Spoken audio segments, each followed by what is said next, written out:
Hello busy people, ఎలా ఉన్నారు అందరూ? Welcome to another mini food blog. ఈరోజు నేను సింపుల్గా ఎగ్ కర్రీ ఎలా చేయాలో చూపించబోతున్నాను. యాక్చువల్లీ బ్యాచిలర్స్ అయితే చాలా ఇష్టపడతారండి, ఎందుకంటే చాలా సింపుల్గా అండ్ టేస్టీగా ఉంటుంది ఈ ఎగ్ కర్రీ అనేది.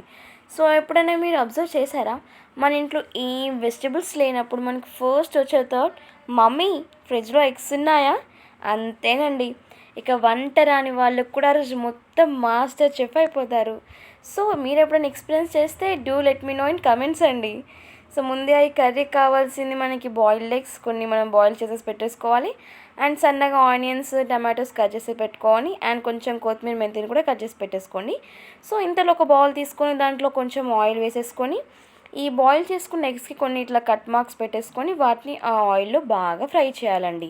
కొంచెం పసుపు వేసుకుంటే కొంచెం కలర్ కూడా వస్తుంది ఆ ఎగ్స్కి. మంచిగా గోల్డెన్ బ్రౌన్ కలర్ వచ్చేంత వరకు ఫ్రై చేసి ఒక ప్లేట్లో తీసేసుకొని పక్కన పెట్టేసుకోండి.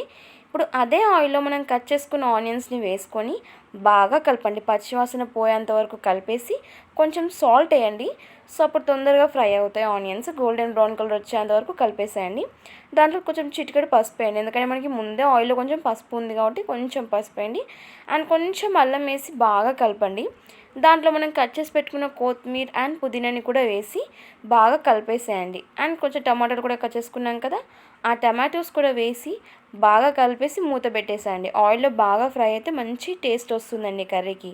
అలా ఆయిల్లో మంచిగా ఫ్రై అయిన తర్వాత మీ రుచికి సరిపడా కొంచెం కారం వేసుకోండి.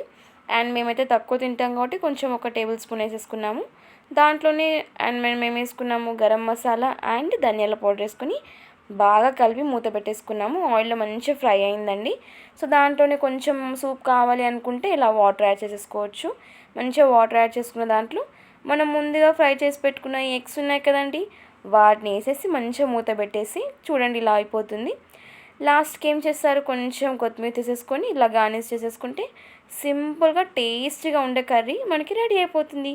మంచిగా వేడివేడి అన్నంలో వేసేసుకొని తింటే ఉంటుందండి, ఆహా చాలిక ఆ రోజు మనం మాస్టర్ చెఫ్ అయిపోయినట్టే.